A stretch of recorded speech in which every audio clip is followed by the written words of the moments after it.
Hi everyone, welcome back to DGMZ.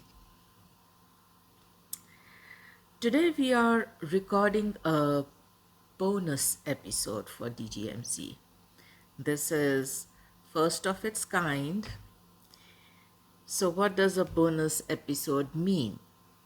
Basically, this episode is not part of the regular weekend playlist where we post one episode every weekend, which gets into the impressions of a ghazal from Diwan-e-Ghalib. The bonus episode is, in fact, an additional episode which will probably be around a new topic that we otherwise cannot um, explore in our weekend episodes. So, for this episode, I was thinking uh, about the topic. There were a few choices I had, and I picked the one which I have actually mentioned in some of the previous episodes as being very close to my heart. And that topic is about one of the two Takhallus or pen names Ghalib used. So one was Ghalib, which is the more famous one, that is where more volume of work lies. But then he also had a Takhallus of Asad, under which he has written, and I somehow have a fondness for that Takhallus more vis-a-vis Ghalib. So I think a good place to begin this episode would be to get into the word Takhallus per se. So Takhallus is an Arabic word, and it literally translates to getting liberated or becoming secure. So that's the literal translation. But despite it being originally an Arabic word, Takhallus has been used in Hindi, Urdu, and Punjabi languages to symbolize pen name. So as you can see, the Arabic translation is not actually pen name or pseudonym or nom de plume, right? The Arabic translation is to get liberated or to become secure. Now, in English, the word takhallus would be similar to alias, autograph, denomination, designation, epithet, handle, label, namesake, nickname, signature, pet name, pseudonym, nom de plume, though that's a French word, pen name, place name. So, a lot of synonyms which would be similar to takhallus in English. In Urdu, takhallus would be similar to words like naam, ism, urfiyat, lakab, kunyat, khandan, and abru. And of course, takhallus, opposite of takhallus would be name or unknown, because it is similar to pseudonym or nom de plume. So the opposite would be the name, the original name, or the absence of it. So basically unknown. But when I was doing my research around Takhallus, one realizes that there are some nuances and some layers of meaning worth exploring around this word. So, coming back to the original Arabic meaning, right? To get liberated. One would think, to get liberated from what? Well, perhaps the name and the persona one was born with, or one was given at birth by parents and family. The second meaning is to become secure. Again, to become secure about what? Probably become secure in your reinvented, evolved, enhanced current persona.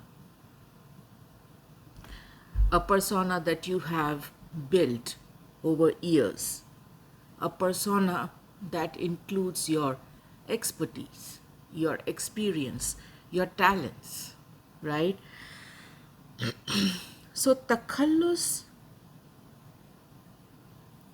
if you keep the literal Arabic translation in mind, takhallus is almost a second opportunity to invent yourself, define yourself. So there is a personality, there's an identity which your name that was given at birth carries, and of course, lot of thought goes into that name. But then Takhallus gives you a second opportunity to reinvent or redefine your personality and persona after all the years of, uh, you know, evolving and growing. But like I said, when we were going through the synonyms, Takhallus often gets confused or mixed up or clubbed under the group of pseudonym, nom de plume, pen name, right? So it is interesting to sieve out how Takhallus differs from the generic category of pen name, right? So in the Western literary culture, usually a pen name, nom de plume, is used primarily to camouflage identity. And we have a lot of examples of that. George Eliot, the famous English novelist and poet, was born Mary Ann Evans.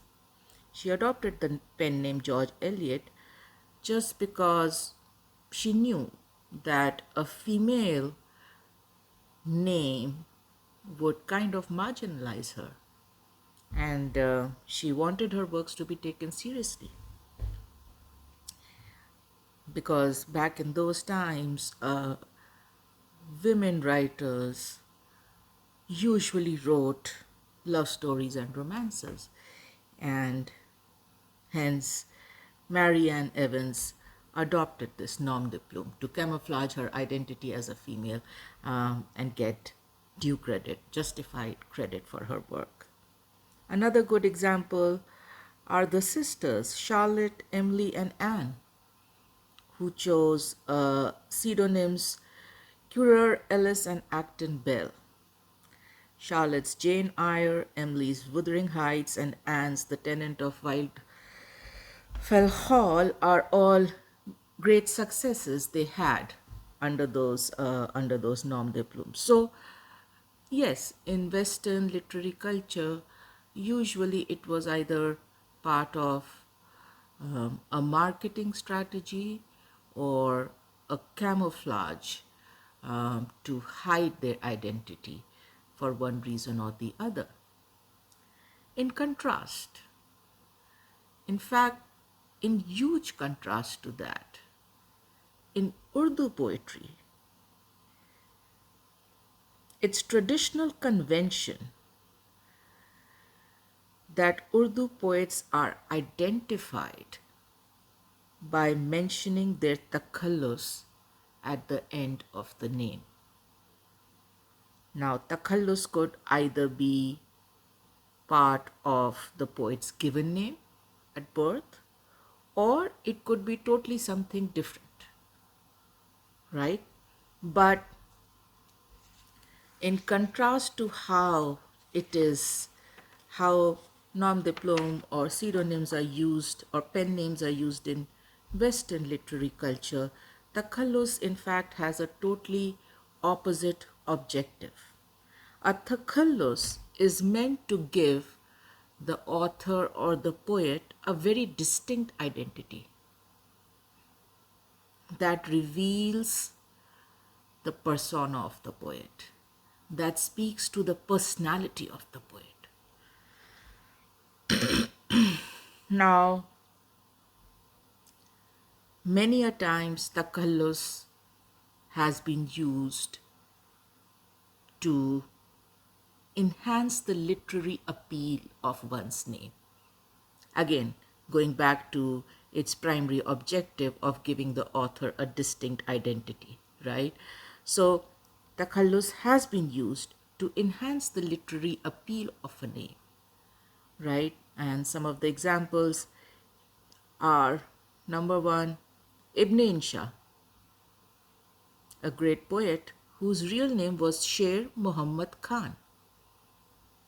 Now, his pseudonym Ibn Insha, when loosely translated, means son of Insha.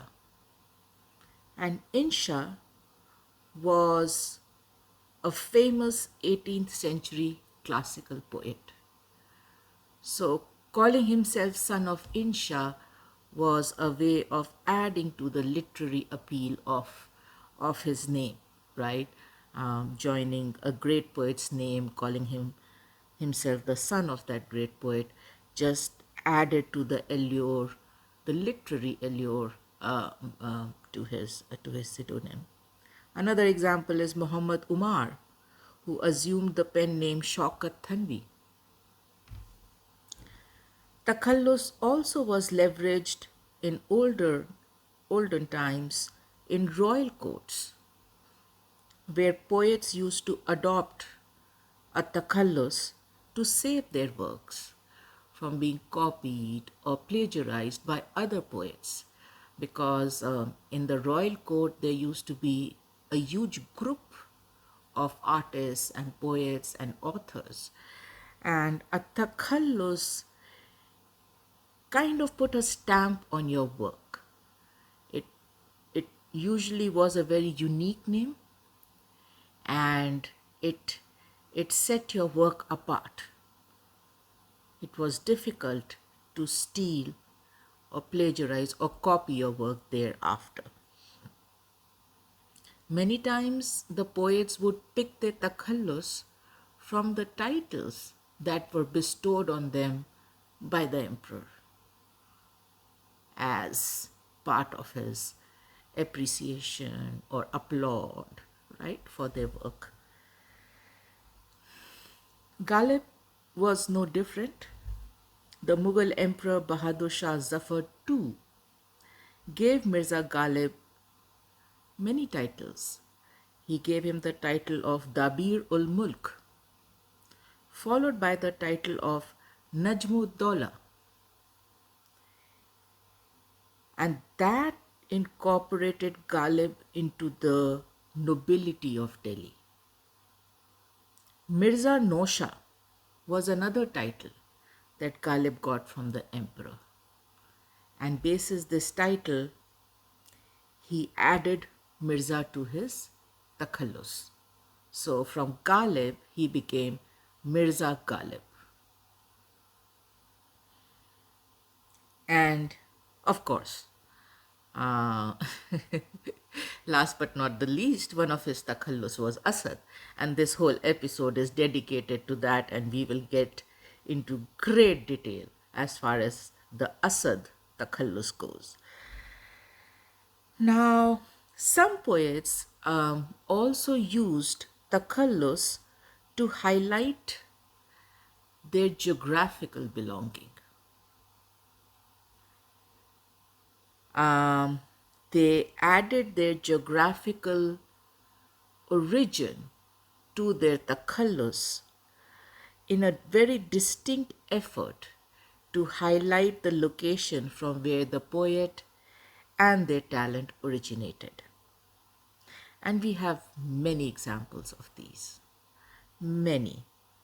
So, Atish Lucknowi was born Khwaja Haider Ali Atish, and he hailed from Lucknow.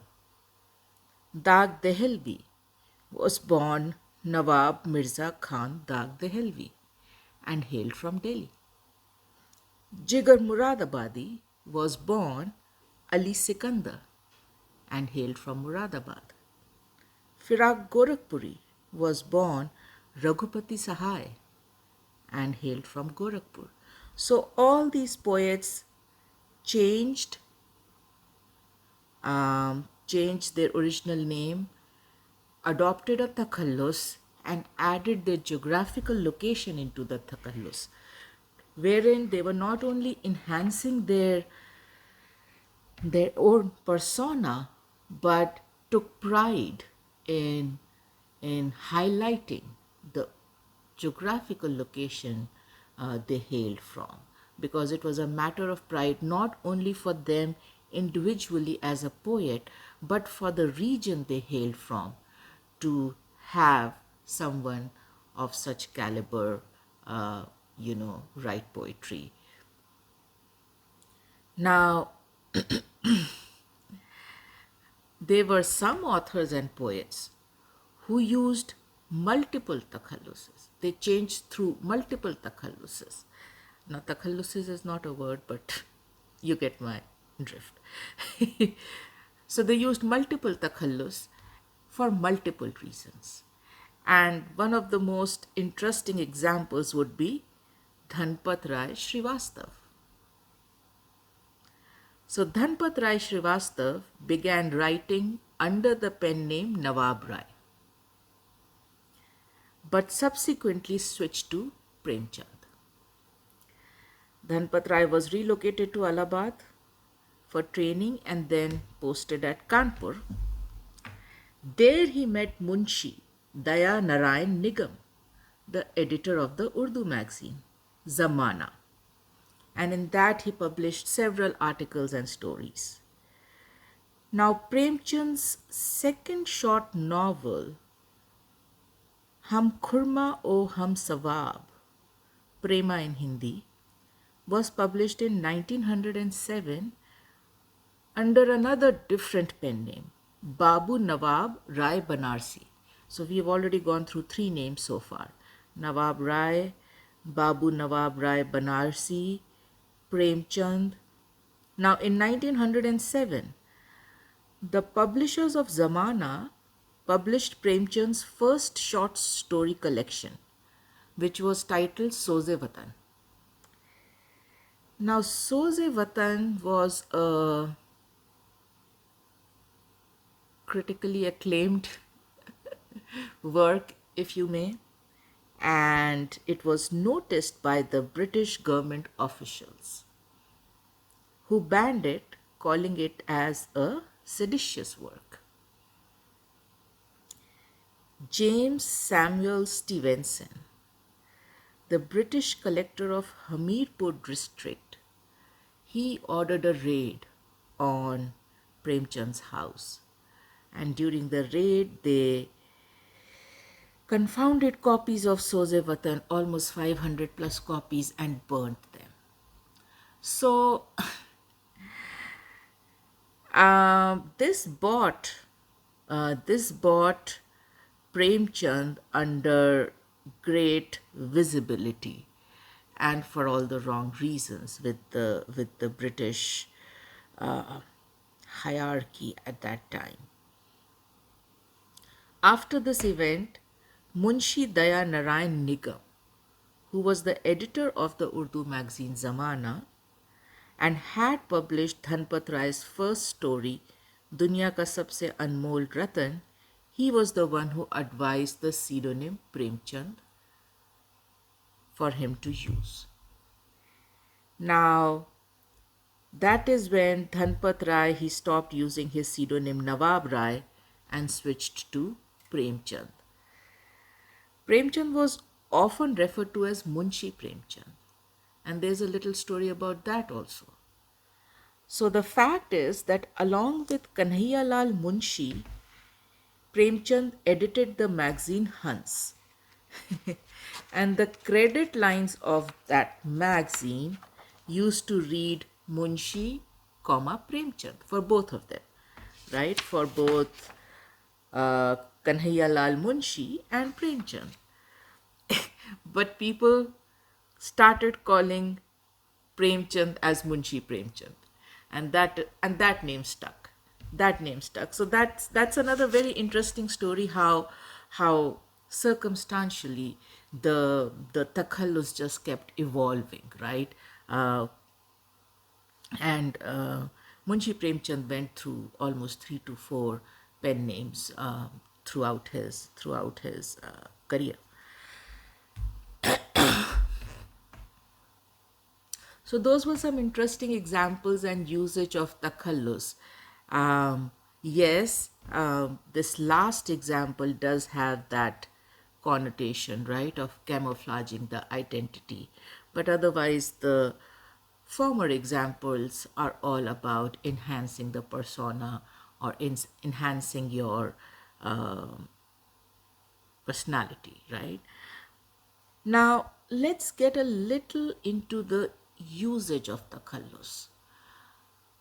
It is not, again, like I said, there are differences to it. It is not as simple as a pen name. And the usage of takhallus, when you get into that, you realize furthermore how different takhallus is from a normal nom de plume or pen name. So, to understand usage of takhallus, we'll have to spend a minute or two on the structure of a ghazal, right? So, ghazal is usually a short poem, and it is supposed to have rhyming couplets. Now, these couplets are called sher or ashar. For a poem to be considered a true ghazal, it should have no less than 5 couplets. And usually it will have 6 to 7 couplets. And rarely will it exceed 10 to 11 couplets. So that is the content count, if you may, of a ghazal. Now, the ghazal's uniqueness lies in its rhyme and refrain rules. In the strictest sense, a ghazal should usually follow 5 rules.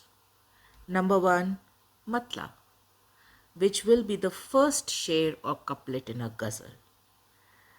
Both lines of the matla must contain the kafia and radif. The matla, the first couplet of the ghazal, usually sets the tone of the ghazal, the theme of the ghazal, as well as its rhyming and refrain pattern. Second rule, radif, the refrain word or phrase. Both lines of the matla and second line of every consecutive couplet or sher must end in the same refrain called radif, same refrain word called radif. And this is where the beauty of the ghazal is, in my humble opinion, the second rule just is like that Radif is like a gemstone. It's like a gemstone at the end of every couplet second line. Third rule, kafia, the rhyming pattern. The radif is the radif is immediately preceded by words or phrases with the same end rhyme pattern called the kafia. This is the other thing that just brings that beauty to the ghazal. These are like jewels. Radif and kafia are the things which bejewel the ghazal. Because when those words rhyme, first of all, there is this one word that will come again and again and almost create this musical pattern. And then there are these words that will be said only once but will rhyme with this again and again mentioned radif. And it's almost like music. It's almost like a musical pattern. Fourth rule, makta. The last couplet of the ghazal is called the makta. And it is common in ghazals for the poets Takhallus or nom de plume to be featured in the makta. So this is how the Takhallus is used. It is supposed to be woven into the last couplet or the makta of the ghazal. And this is the most interesting part. The makta is typically more personal than the other couplets in the ghazal. The creativity with which a poet incorporates homonymous meanings of their takhallus to offer additional layers of meaning to the couplet, last couplet, is an indicator of their skill and caliber. So just imagine, I pick up a takhallus. That is Ghalib. Ghalib literally means conqueror, all-conquering, vanquisher. And now, every time I write a poem,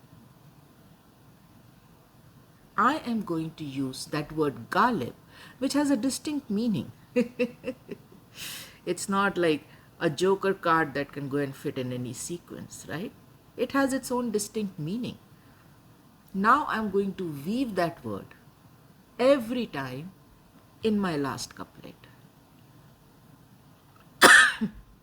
Sorry.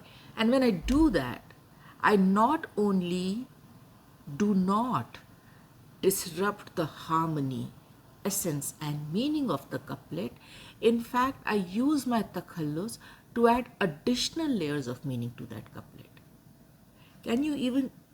One cannot even imagine the talent, the thought process that would require. The last rule, beher. Each line of a ghazal must follow the same metrical pattern and syllabic count. Sorry. So those are the five strictest basic 101 rules of a ghazal. Now, of course, we are more interested in the fourth rule, which is around the makta. So, why in the last couplet, which is called makta, do we introduce takhallus? What are we trying to achieve? In addition to the obvious objective of branding each and every poem with your name, with your distinct name, a name no one else has, a name which is distinctly yours. That is the obvious reason. But it is said that Takhallus has another very interesting objective. Not a lot of research, not a lot of content around it, but this is what I got. Though readers identify the first person speaker in the body of the ghazal with the voice of the poet, in the signature verse, the last verse, the makta, by introducing takhallus, the poet is either addressed by name in the second person or even in the third person. And what does that do? It creates an opportunity. It creates a space for the poet to speak as a creator who looks back and comments on the poem he has just presented. So it gives an additional point of view. It gives an additional perspective to the poet, where suddenly in the last couplet, from continuously being in first person, he can switch to second or third person and just, comment on the whole poem in entirety. And that is so interesting. The more you get into takhallus, the usage of takhallus, the less similar it seems to pen name, nom de plume, pseudonym. Okay. Let's also quickly cover the story around why Ghalib switched from Asad to Ghalib. Why? What happened? So I've covered this in previous episodes, but I found some more detail around it. So I was like, this is the perfect episode to share it. So it is said that during his regular readings, Ghalib came across a couplet or a sher, which read, Asad उस जफा पर बुतों से वफा की, मेरे शेर शाबाश रहमत खुदा की. And of course, in this couplet, the Takhallus Asad is used, right? Asad us jafa par buton se wafa ki, mere sher shabash rahmat khuda ki. Shabash, ni shabash. And what it translates to is, Asad worshipped idols after being betrayed. O my lion, mercy of God be on you. And it is said, after reading that sher and seeing his takhallus of Asad being used in that sher, this is what Ghalib said. Whoever has authored this sher should get lots of rahmat of God. Rahmat is mercy of God. But if it is mine, which it was not, then lots of lanat on me. Lanat is shame. So clearly, Ghalib in his amazing style was saying, well, this is a terrible sher. So the one who has written it does indeed require mercy from God, because their talent is terrible. And if in a hypothetical scenario, this sher is written by me, because my name is in it, right? That was the importance, that was the weightage of the Takhallus. It was a stamp, right? So Ghalib is saying that if in a hypothetical scenario, this sher is mine, then may God have lanat on me, which is shame me. So may God have mercy on that person, because he does not have any talent, and may God not spare me and shame me if I was to write something so terrible. Sorry. And after reading that share, that's when that's when he switched from Asad to Ghalib.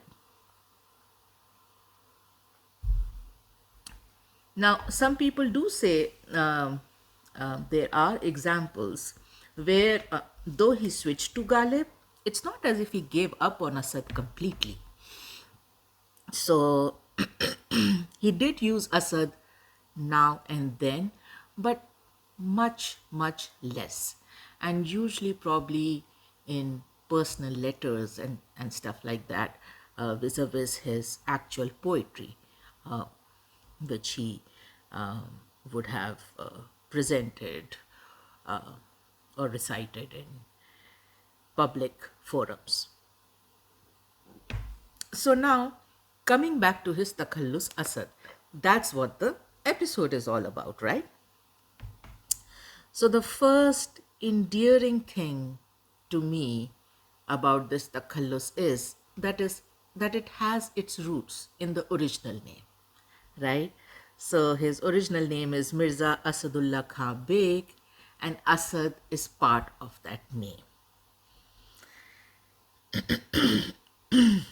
And like I was saying some time back, the name that is given to us at birth, it's not as if thought does not go into it. Of course, our choice is not innate because we are taught kids, right? Babies.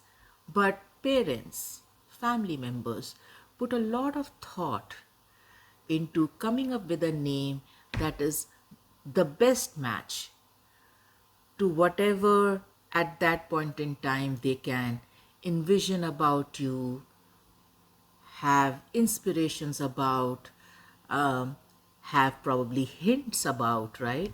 There are some personality and physical attributes that do become evident even at that young age of a baby, and sometimes the names are picked basis those. So it's a it's a labor of love.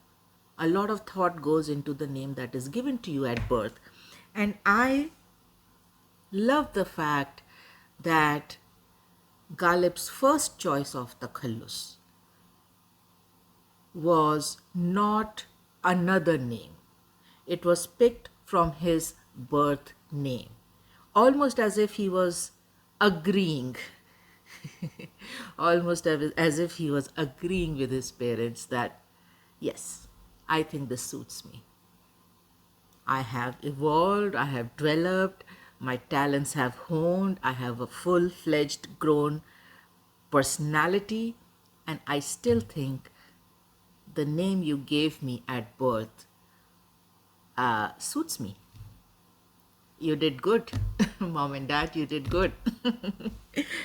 So, Asad translates to lion. Now, lion.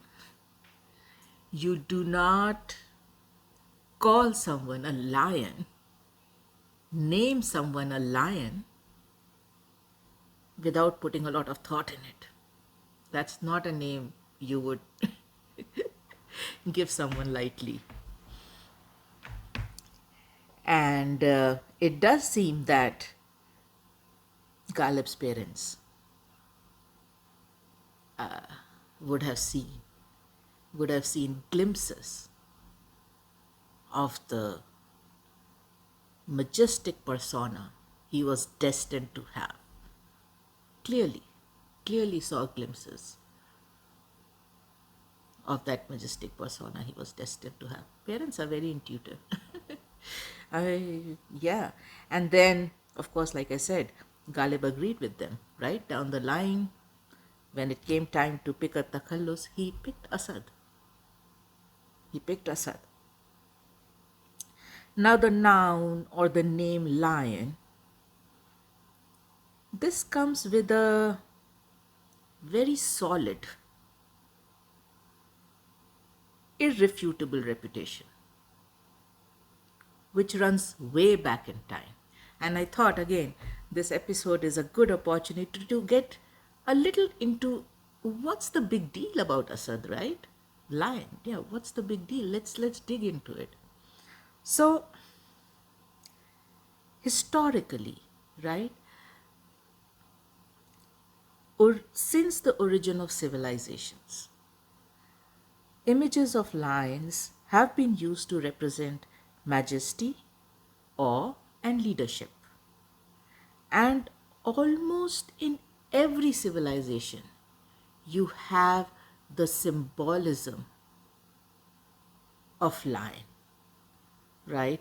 Be it Paleolithic cultures, Egyptian, Grecian, Roman, Middle Eastern, Persian, Jewish, Christian, many Gnostic traditions, Arthurian legends, Islamic traditions, Hindu Buddhist traditions, and Chinese and Eastern Asian traditions. Many of them use the symbology of a lion. The earliest recorded images of lions are found in the Chauvet cave in southern France, and they almost date back to 32,000 years. So you can just imagine, when I say solid, irrefutable reputation, how back in time we are going. The most famous lion in ancient Greece mythology is the Nemean lion, which was killed by Heracles as the first of his 12 tasks set by his cousin king Eurystheus.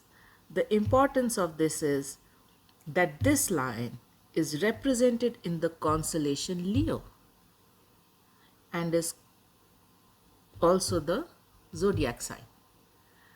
So one can see how the symbology played even back then. Again, the griffin.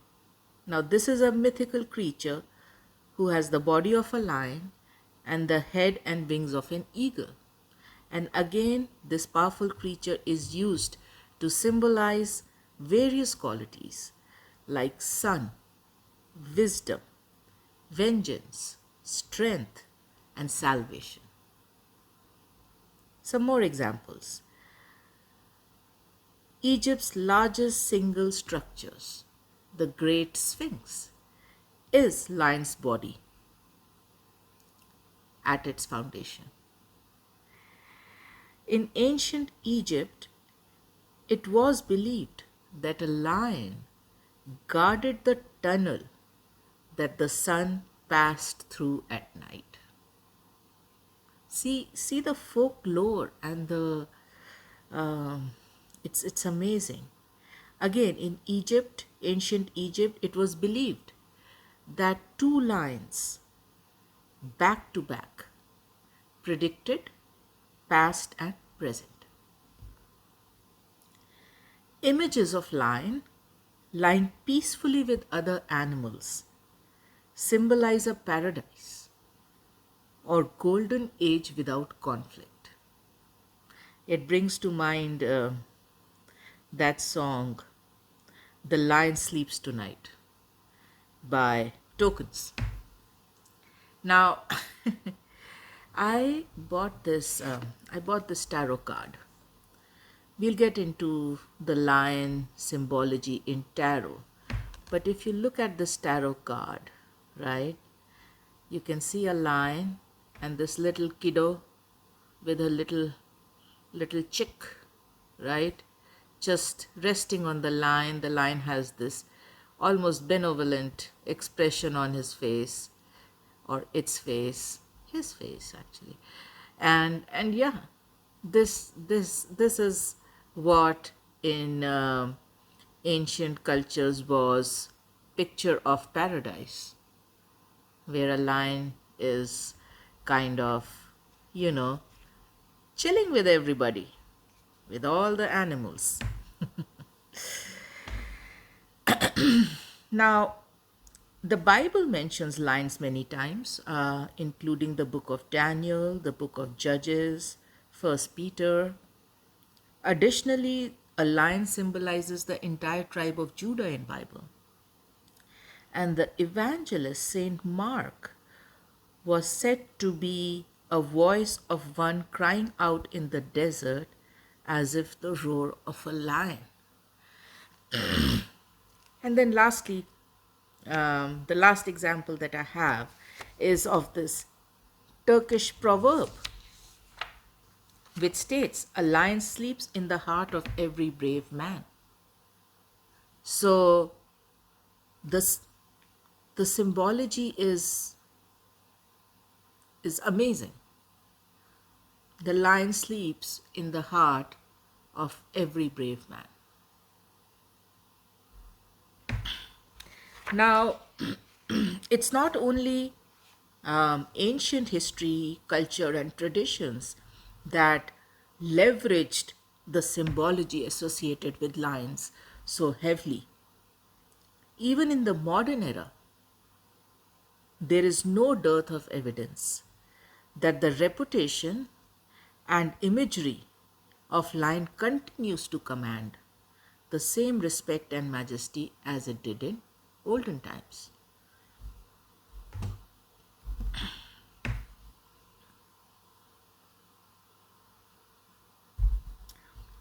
In modern times, lions are the national animal of several countries, including Albania, Belgium, Bulgaria, England, Ethiopia, Luxembourg, Netherlands, and Singapore.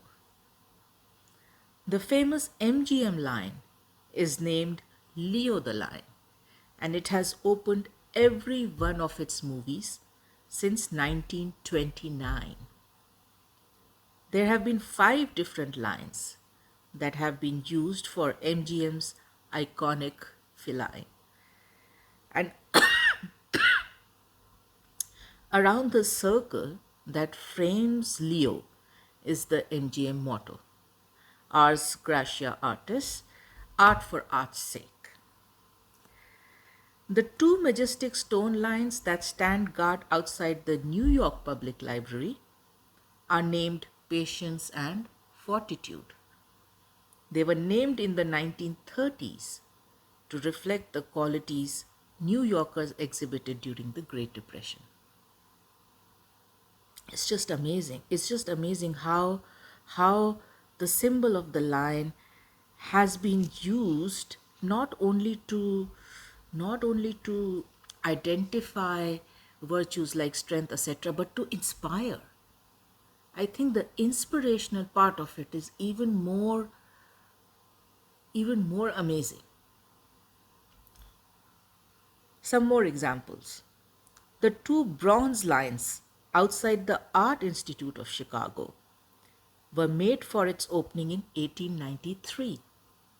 The South Lion, unofficially, is called In an Attitude of Defiance, and the North Lion is named On the Prowl. Aslan, the name of the famous talking lion from C.J. Lewis's The Chronicles of Narnia,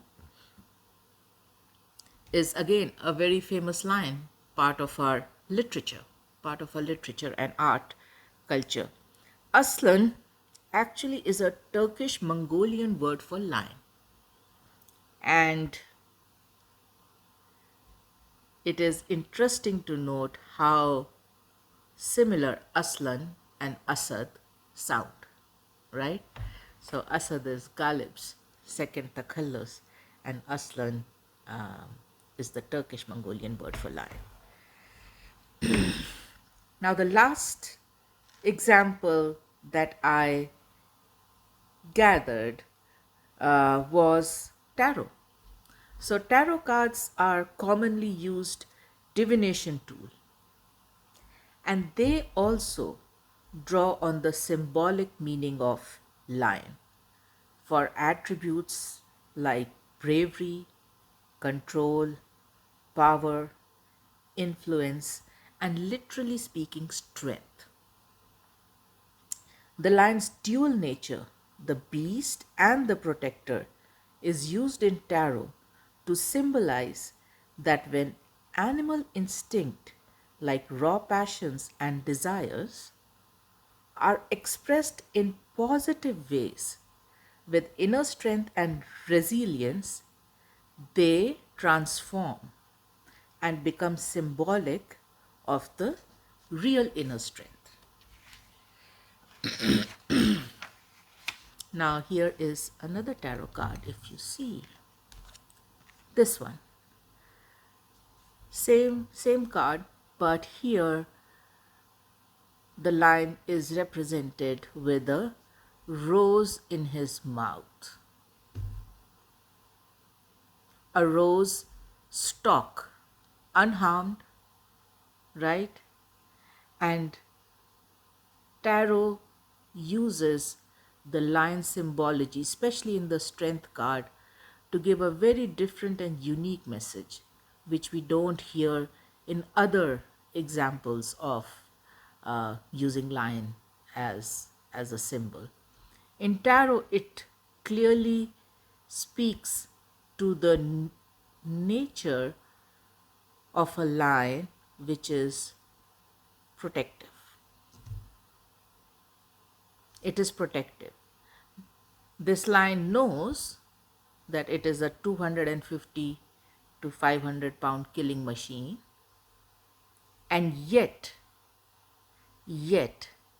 it holds something as delicate and fragile as a stalk of rose in his mouth, unharmed. And that is what tarot defines as strength. Strength is not in ripping apart somebody because you are the beast and you can. Tarot defines strength as knowing fully well that you are a 350 to 500 pound killing machine, and yet choose to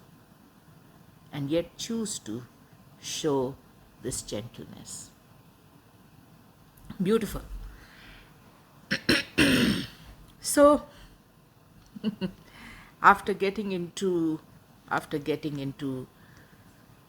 this beautiful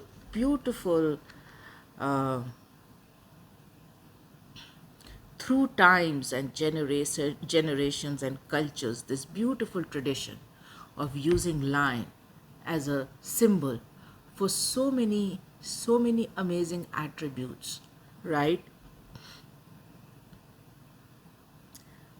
One can now move on to the actual physical and personality driven attributes that a lion has. So of course, symbolically, it has impacted art, culture, religion, tradition in a huge way. But what does the lion per se, right, on its own stands for, right? And when you get into that, you realize that his physical and personality attributes are no less impressive than the symbolic ones. And this is where very interestingly I drew some parallels, right, between the physical and personality attributes of a lion to Ghalib. Now let's see whether you find them interesting or not. So the first thing that came to my mind was the lion's appearance, right? The first thing that hits you about a lion is its majesty. That animal is majestic. It is said that it has probably the biggest face with definitely the biggest mouth, right? The mane, the face, the body, everything is just gorgeous.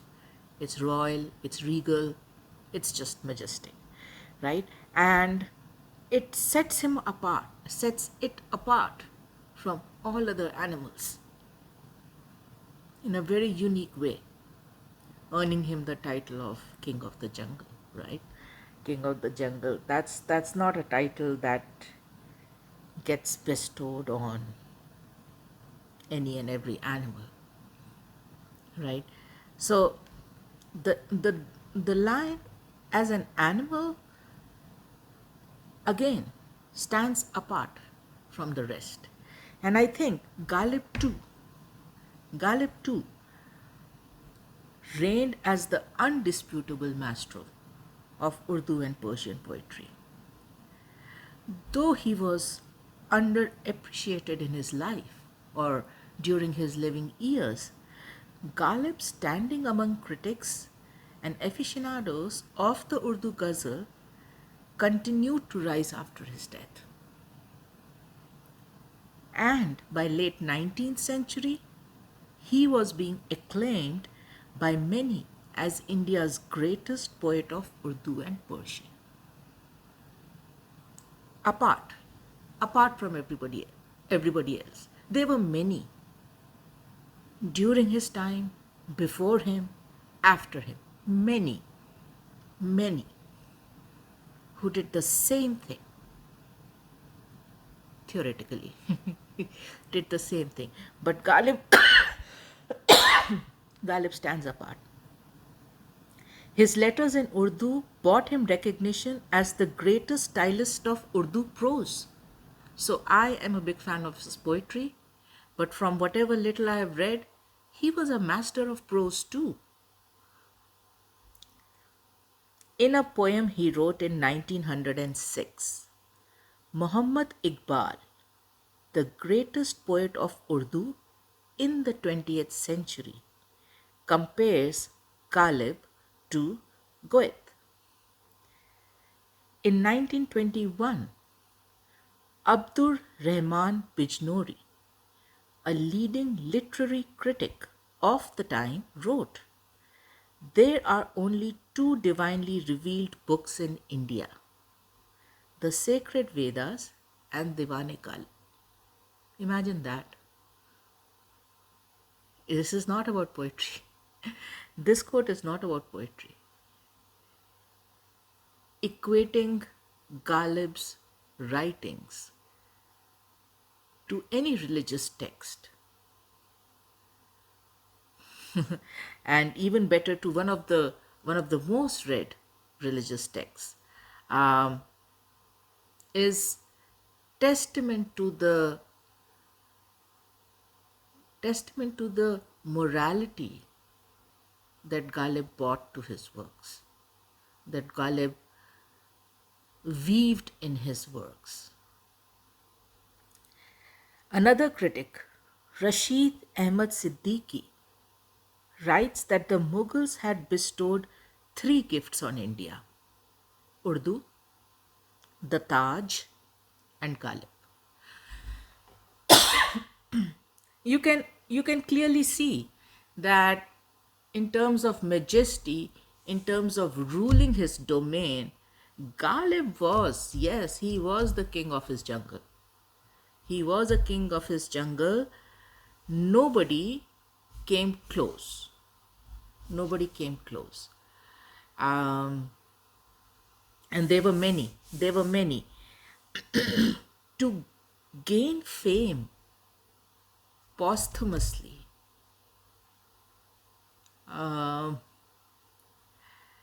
in his living years, fame just eluded him for one reason or the other. But posthumously, to go from that point to the point where you are called the best poet in Urdu and Persian, the best Indian poet, that is majestic. That is majestic indeed. Second thing that came to my mind. So, though called a large cat, a lion does not purr, it roars. And it starts roaring at a pretty early age, 2 years. 2 years. It cannot roar till 2 years. Till 2 years, it cannot. After 2 years, it can. A male adult lion has the loudest roar of any big cat, and it can be heard up to 5 miles or 8 kilometers away. And when I read that again, I thought of Ghalib. Uh, in a similar vein, though much of Ghalib's fame came posthumously, his work and writings did create a roar during his living days, and that roar was heard far and wide. That roar was dreaded by his contemporaries and applauded by his admirers. And his admirers included both royalty and common man. So yes, Ghalib does embody this quality also. His voice through his works was a roar. He did not he did not um, he did not in any way subdue or understate or camouflage what he wanted to say. He said it loud and he said it clear. And of course, add to it the mastery and talent of prose and poetry. It was heard far and wide. So that was another thing which I thought was like, yes, yes, yes. Now, this particular quality of a lion again is pretty interesting. So when a lion curls up its top lip and pulls a funny face, it is usually using its Jacobson's organ, which is a small area on the roof of the mouth that allows a lion to taste the air. How amazing is that? To taste the air. By sticking out their tongues and showing their teeth, which is known as the phlegm in response, they can determine if there is food close by and if it is worth eating. Imagine that. Imagine that. They had me at taste the air. I mean, I haven't heard anything like that before. Taste the air, and then, of course, the phlegm in response. And clearly, this attribute of a lion allows him to what's the word I'm looking for? Allows him to almost predict what is around, or what is around worth exploring, what is around worth focusing on. So he not only determines if there is food or not. I am amazed by the fact that he will then analyze and assess whether it is worth eating. So basically, having this unique innate ability to not only identify, recognize what is around you, but then assessing and analyzing it too. And I think Ghalib did that. Ghalib did that beautifully in his time. So Ghalib's time was not an easy time in India. During Ghalib's time, northern India was in throes of great anguish and pain, chaos, unrest. And those times made the usual poets either become very seasonal, right? They started writing poetry which was very seasonal and full of shallow pleasure, or they swung to the other end and started writing poetry which was full of utmost hopelessness and defeat. Ghalib, on the other hand, amidst all this chaos, just like the lion, tasted and recognized the future well ahead of time. He built a reputation of being a poet par excellence, whose poetry represented modern secular values, along with the value of love. What a combo! What a combo! Secular values and value of love. Is there anything stronger than that? Nothing, nothing, nothing. Ghalib's entire poetry is representative of the ethos Wahadat al-Wujud, which translates to unity of being. That is, real being is one, and we all, the whole humanity, are its manifestations.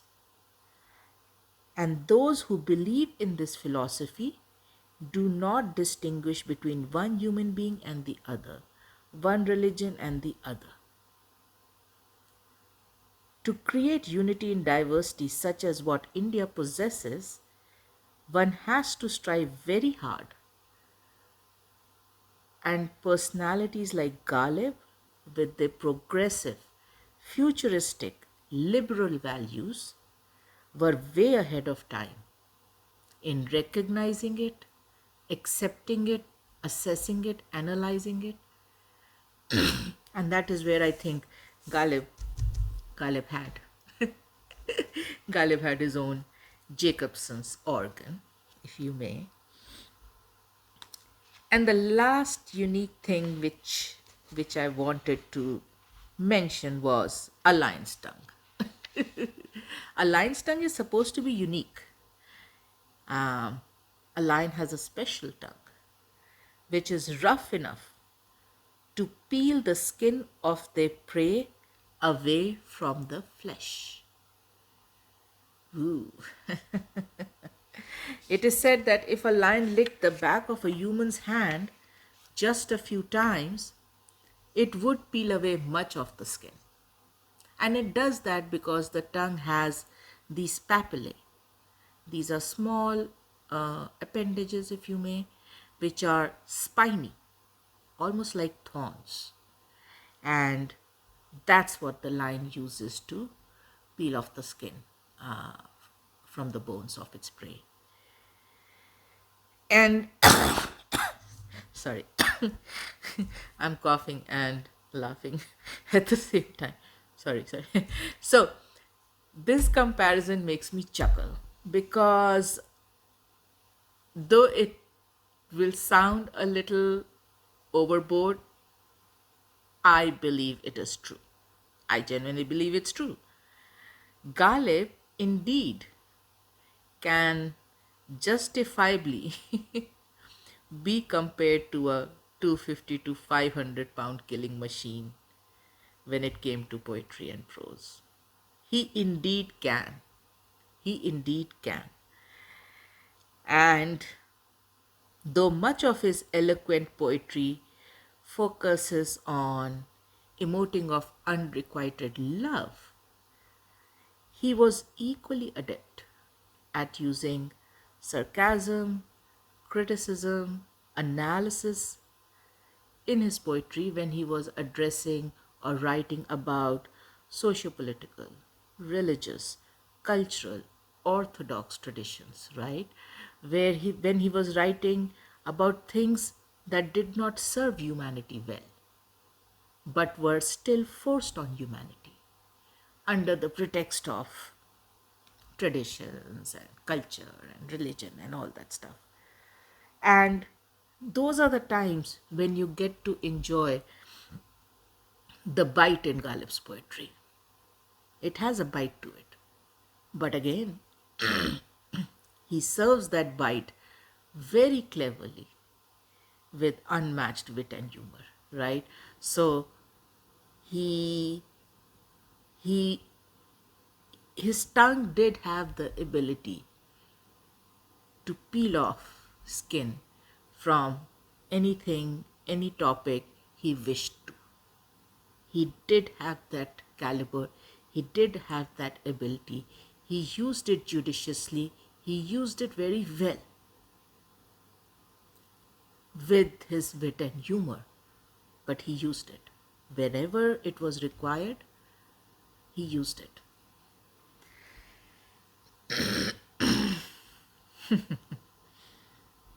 So yeah, those were the few very unique qualities of a lion, not the regular run-of-the-mill qualities, though I don't think lions have any run-of-the-mill qualities. But yeah, which I wanted to kind of, very interestingly draw parallels with Ghalib's personality and qualities. Having gone through the whole